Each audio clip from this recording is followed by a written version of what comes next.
अस्सलाम वालेकुम नाजरीन, मैं हनान फातिमा आसिफ बेबाक सच न्यूज में आपका इस्तकबाल करती हूँ। आइए देखते हैं आज की अहम खबर। अभी तक आपने हमारे चैनल आसिफ बेबाक सच न्यूज को यूट्यूब पर सब्सक्राइब नहीं किया है तो सब्सक्राइब कर लीजिए और लाइक शेयर कमेंट करना ना भूलें। आइए डालते हैं आज की अहम खबर पर एक नजर। मीडिया में बड़ा नाम कमा रहे थे सिर्फ इसलिए क्योंकि उन्होंने ताजमहल के नीचे ताजमहल के तहखाने में 22 उन कमरों को खुलवाने के लिए याचिका दायर कर दी थी जो 88 साल से बंद है। इलाहाबाद हाईकोर्ट में उनकी याचिका पर सुनवाई हो रही थी और उससे पहले छोटे कद के वो नेता लगातार मीडिया में छाए हुए थे। खबरें छप रही थी, चैनलों पर बहस और डिबेट शुरू हो गई थी। लेकिन आज इलाहाबाद हाईकोर्ट ने छोटे कद के उस नेता की याचिका न सिर्फ खारिज की बल्कि नसीहत भी दी, फटकार भी लगाई और ऐसा कुछ कहा जिसे आपको सुनना बहुत जरूरी है। और आज के दौर में इलाहाबाद हाईकोर्ट का यह फैसला बहुत मायने रखता है। 2 जजों की बेंच, जिसमें एक जज का नाम जस्टिस देवेंद्र उपाध्याय, दूसरे सुभाष विद्यार्थी, उन्होंने अपने फैसले में क्या कहा उस याचिका को खारिज करते हुए गौर से सुनिए। जज साहब ने कहा, जाइए रिसर्च कीजिए, एमए कीजिए, नेट कीजिए, जेआरएफ कीजिए, पीएचडी कीजिए, उसके बाद कोई ऐसा विषय चुनिए। अगर कोई यूनिवर्सिटी आपको ऐसे विषय पर रिसर्च की अनुमति नहीं देती है तो हमारे पास आइए। ऐसा इसलिए कहा कि याचिकाकर्ता महोदय जो हैं अयोध्या में जिला इकाई, मीडिया की जिला इकाई के शायद प्रभारी हैं, रजनीश नाम है, पूरा नाम अभी मुझे दिख नहीं रहा, रजनीश सिंह। उन्होंने ये याचिका दायर की थी तो कहा, और उन्होंने ये कहा था कि हम रिसर्च करना चाहते हैं ताजमहल के उन बंद दरवाजों के नीचे क्या है, इस पर हम उन कमरों में जाकर रिसर्च करना चाहते हैं। तो जज साहिबान ने कहा कि जाइए, एमए करिए, नेट करिए, पीएचडी करिए, जेआरएफ करिए, यूनिवर्सिटी में दाखिला लीजिए, और ये सब ना हो तब हमारे पास आइए। आगे क्या कहा जज साहब ने, सुनिए गौर से। उन्होंने ये कहा कि आप आज ताजमहल देखने की मांग कर रहे हैं, कल आप कहेंगे हमें जज साहब के चैम्बर में जाना है, क्योंकि वो कमरे जो 88 साल से बंद हैं, जो आखिरी बार 1934 में खुले थे, ताजमहल बना 1953 में, माफ करें 1653 में, 281 साल बाद 1934 में वो कमरे खुले, उसमें ऐसा कुछ है नहीं। कहा गया कि ताजमहल का प्लेटफॉर्म है, लेकिन उन कमरों को खोलकर उनमें जाकर ये महोदय रिसर्च करना चाहते थे, क्योंकि इन्हें लगता है कि वो मंदिर है या मंदिर था। आगे जज साहब ने क्या कहा वो हम बताते हैं, फिर ये कहां से मुद्दा आया और कहां से मुद्दा छाया हुआ है और क्यों छाया हुआ है ये समझना जरूरी है। जज साहब ने कहा, जैसा कि मैंने पहले बताया फिर रिपीट करते हैं, कि आज आप ताजमहल देखने की मांग कर रहे हैं, कल आप कहेंगे कि हमें जज के चैम्बर में जाना है। पीआईएल सिस्टम का मजाक मत उड़ाइए। क्या आप मानते हैं कि ताजमहल शाहजहां ने नहीं बनवाया था? क्या हम यहां कोई फैसला सुनाने आए हैं कि इसे किसने बनवाया है या ताजमहल की उम्र क्या है? यह याचिका मीडिया में चर्चा का विषय बनी हुई है और आप ये सब कर रहे हैं। तो भाई साहब, कर तो मीडिया में चर्चा के लिए रहे थे। छोटे से नेता, जिला मीडिया इकाई के प्रभारी, यूपी में जिले 75, जिले में पहले जिलाध्यक्ष, उसके नीचे 150 नेता, उसके नीचे ऐसे पता नहीं कितने। तो जिला मीडिया प्रभारी मुकदमा सीधे करते हैं इलाहाबाद हाईकोर्ट में, मांग करते हैं ताजमहल के उन 22 कमरों को खुलवाने की जो 88 साल से बंद है। और उस ताजमहल के लिए जिसे आज अचानक तेजो महालय साबित करने की फिर से होड़ शुरू हुई है, उस ताजमहल में मंदिर नहीं है या मंदिर के सबूत नहीं मिले, ये केंद्र सरकार के, मोदी सरकार के, खास तौर से संस्कृति मंत्री महेश शर्मा 2015 में संसद में कह चुके हैं कि ताजमहल, सरकार को इस बात के कोई सबूत नहीं मिले कि ताजमहल हिंदू मंदिर है। आगे एएसआई ने भी 2 बार क्या कहा बताऊंगा, उससे पहले जज साहब ने क्या कहा फिर से सुनिए।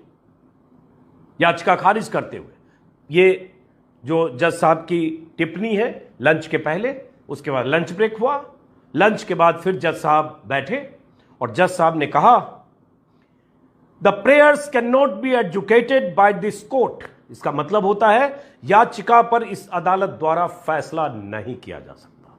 2 जजों की बेंच ने, जज साहब ने कहा, we are of the opinion that petitioner has called upon us to give a verdict on completely a non justiciable issue. मतलब हम इस राय के हैं कि याचिकाकर्ता ऐसे मामले में फैसला चाहता है जो वाद के योग्य ही नहीं है।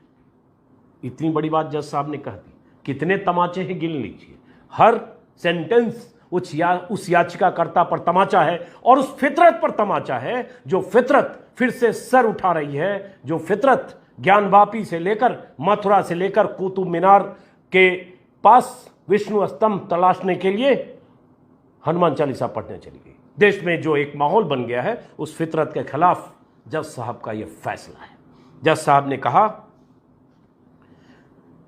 what are you seeking is exploration of fact by way of a committee that's none of your rights and it's not under the ambit of RTI Act। जो आप कह रहे हो यह RTI एक्ट के अंदर नहीं है और यह आपका अधिकार नहीं है। और आगे क्या कहा जज साहब ने यह भी कहा कि ताजमहल के रूम को खुलवाने की याचिका के बारे में हमारा मानना है कि यह किसी भी ऐतिहासिक रिसर्च के लिए मेथोडोलॉजी की जरूरत होती है, इसलिए हम इस याचिका को इंटरटेन नहीं कर सकते। अब इससे बड़ी बात जज साहब क्या कहेंगे जो उन्होंने कह दी। उसके बाद याचिका खारिज कर दी। याचिका खारिज करते समय एक और अहम बात जज साहब ने कही कि आप चाहें, यह जो मीडिया में चर्चा का विषय बना हुआ है, आप चाहें तो मेरे घर के ड्राइंग रूम में आकर इस मुद्दे पर आप बहस कर सकते हैं, आपका स्वागत है, लेकिन अदालत में नहीं। घर में आइए, बात करिए, जरा समझें कि आप कितने ज्ञानी हैं, कितना इतिहास पढ़ा है आपने, कितना जानते हैं, रिसर्च की आपकी कितनी प्रवृत्ति है, क्या रिसर्च करना चाहते हैं, तो आइए ड्राइंग रूम में बहस करते हैं। लेकिन अदालत में इस पर बहस नहीं। ये जज साहब ने अपने फैसले में कहा, टिप्पणी में कहा, मौखिक कहा, लिखित कहा। कुछ देर में फैसला अपलोड होगा, उससे पता चलेगा। लेकिन हेडलाइंस तमाम वेबसाइट्स की है और आप ये जानते होंगे, मैंने पिछले वीडियो में भी जिक्र किया था कि ताजमहल को लेकर अक्सर ये विवाद करने की कोशिश होती है। कई मुकदमे अदालत में समय समय पर पिटीशन दायर करके अलग अलग तरीके से उछालने की कोशिश होती है कि ताजमहल दरअसल तेजो महल है। नई खबर उसमें यह भी आई कि जयपुर राजघराने की जो राजकुमारी है, जो बीजेपी सांसद है, उन्होंने भी कह दिया कि वो मेरे परिवार का, मेरे पूर्वजों का था, शाहजहां ने कब्जा कर लिया था। वो भी अचानक आई सीन में। और आपको याद होगा कि जब योगी सरकार बनी थी तब एक दौर चला था कि ताजमहल को तेजो महल है साबित करने के लिए और ऐसा माहौल बनाने की, तब भी एक दौर था और चली थी। और अभी यह भी हुआ बीते दिनों, शायद 4 मई वो तारीख थी कि एक बाबा हैं, संत परमहंस, हालांकि उनके नाम के आगे संत क्या कहें, जो उनका काम है संतई से दूर है, लेकिन फिर भी संत परमहंस अन्न जल त्यागते रहते हैं, तरह तरह के तमाशे नौटंकी करते रहते हैं। ताजमहल में पूजा करने जा रहे थे और पूरे नौटंकी के साथ, लेकिन उन्हें वहां जाने नहीं दिया गया और उसके बाद वो बैरंग लौटे। लेकिन उन्होंने ये भी कहा था कि हम अनशन करेंगे, ताजमहल के नीचे तेजो महल है और हम देखना और जाना चाहते हैं। काफी तमाशा उस वक्त भी हुआ जब ये बाबा जी 4 मई को गए थे। अब हाईकोर्ट से उस पिटीशन का खारिज होना, साथ में केंद्र सरकार का, मोदी सरकार के मंत्री का संसद में ऑन द रिकॉर्ड कहना कि सरकार के पास ऐसे कोई सबूत नहीं है कि वहां कोई हिंदू मंदिर है। उसके बाद एएसआई, किसकी जिम्मेदारी है भारत में ऐसे जो पुरातात्विक इमारतें हैं, धरोहर हैं, किसकी जिम्मेदारी है उसके ऐतिहासिक महत्व को बताने की देश के सामने। एएसआई ने कोर्ट में अलग अलग मौकों पर, पहले एक बार शायद 2017 में भी एएसआई ने कहा कि मंदिर होने के सबूत नहीं है, और 2018 में एएसआई ने आगरा कोर्ट में हलफनामा देकर कहा कि ताजमहल के शिव मंदिर या तेजो महल होने का दावा काल्पनिक है। ये एएसआई ने कहा, ऑन रिकॉर्ड कहा, और मोदी राज में कहा। हलफनामा के मुताबिक सुप्रीम कोर्ट ये तय कर चुका है कि ताजमहल के किन किन हिस्सों को खोला जाए और किन्हें बंद रखा जाए। इसलिए ताजमहल पर किसी भी तरह की पुनर्समीक्षा का कोई सवाल नहीं रह जाता। एएसआई के मुताबिक सुरक्षा वजहों से ताजमहल के नीचे जाने वाले रास्ते और कमरे को बंद किया गया है। दैनिक भास्कर के हवाले से ग्राफिक्स दिखा रहा हूं। अब जब इतना कुछ हो रहा है, उसके बाद फिर इस रिट खारिज होने के बाद उसके बाद भी ये मत मानिए कि मामला खत्म होगा, क्योंकि अगर कोई अयोध्या का मीडिया का जिला प्रभारी सीधे हाईकोर्ट पहुंचता है, रजनीश सिंह, न मैं नाम जानता हूं, न अयोध्या के लोग नाम जानते होंगे, 10 20 50 जिनके आसपास वो घूमते होंगे उनको छोड़कर 2-4 लोकल पत्रकार हो सकता है जानते होंगे, जिससे वो डील करते होंगे, जिनको बात करते होंगे, खबरें देने लेने का काम करते होंगे। कौन जानता है? जिला मीडिया प्रभारी।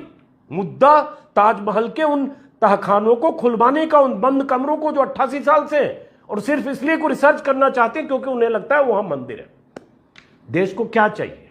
रोजगार चाहिए, शिक्षा चाहिए, महंगाई से त्रस्त जनता है, उन्हें उससे निजात चाहिए। इतनी बुनियादी समस्याएं, सुविधाओं पर सवाल है, उस पर कोई बात नहीं है। और अचानक शुरू हुआ, आगरा से लेकर मथुरा से लेकर कुतुब मीनार से लेकर ज्ञानवापी तक, काशी तक। मतलब आप समझ सकते हैं और मकसद भी आप समझ सकते हैं। 2024 के चुनाव में भले अभी वक्त है 2 साल, लेकिन इसी साल कुछ चुनाव है, अगले साल भी चुनाव है। देश में ऐसा माहौल बनाना है जिसमें एक बार फिर से हिंदुत्ववादी ताकतें अपने अपने ढंग से ऐसी रणनीति बना रही है ताकि ये एजेंडा लगातार इतनी तेजी से मुखर रहे कि बाकी बुनियादी मुद्दे, बुनियादी सवाल दब जाए। वही ताजमहल के मामले में हो रहा है। लेकिन फिलहाल मैं उन दोनों जजों को, जिनमें एक जज का नाम है देवेंद्र कुमार उपाध्याय, इलाहाबाद हाईकोर्ट के जस्टिस, दूसरे जस्टिस सुभाष विद्यार्थी जी, दोनों जजों को सलाम करता हूं। आज के दौर में लोकतंत्र के प्रहरी होने के नाते, लोकतंत्र के संविधान के कस्टोडियन होने के नाते, जुडिशरी को, न्यायपालिका को वही फर्ज निभाना चाहिए जिसकी उनसे उम्मीद की जाती है। और ऐसे जस्टिस जब ऐसा फैसला देते हैं, ऐसी याचिकाओं को ये कहकर जब खारिज करते हैं, तो उम्मीद जगती है कि ऐसे लोग, ऐसे फ्रिंज एलिमेंट जो अनाप शनाप याचिका दायर करके देश में एक माहौल बनाते हैं। आपको पता होगा कि संगीत सोम हारे हुए बीजेपी नेता, विधायकी का चुनाव अभी हारे हैं, लेकिन कट्टर हिंदुत्व के पोस्टर बॉय यूपी में समय समय पर रहे।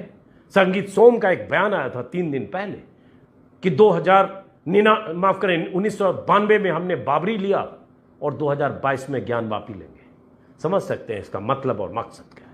तो फिलहाल दोस्तों इस वीडियो को खत्म करते हैं, देखते हैं कहां कहां क्या क्या होता है, जहां जहां जो जो होगा देखेंगे भी और बताते रहेंगे। और हम भी मुंह में जुबान रखते हैं, जहां ऐतराज लगेगा वहां ऐतराज करते रहेंगे।